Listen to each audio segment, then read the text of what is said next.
झाला, सर्वांनाच झाला एकमेकाला.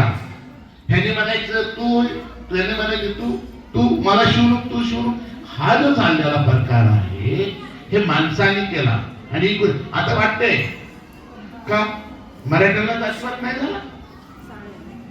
नाही झाला जातो झाला, पण हे सांगत नाही. म्हणून मला म्हणायचं झाला जातीवाद. तुम्हाला तरी कुठे शिवून घेत होते? तुम्हाला तरी कुठे शिवून घेत होते? सात पिढीला विचारा काय होतं.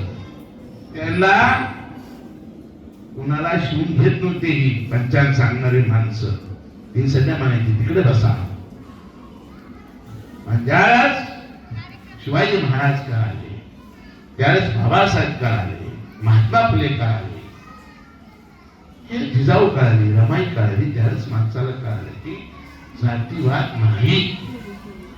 आणि त्या बाबासाहेबांनी या देशाचं संविधान केलं. सांगा आता आरक्षण पाहिजे, गौरी साहेब किती आरक्षण, आरक्षण आरक्षण.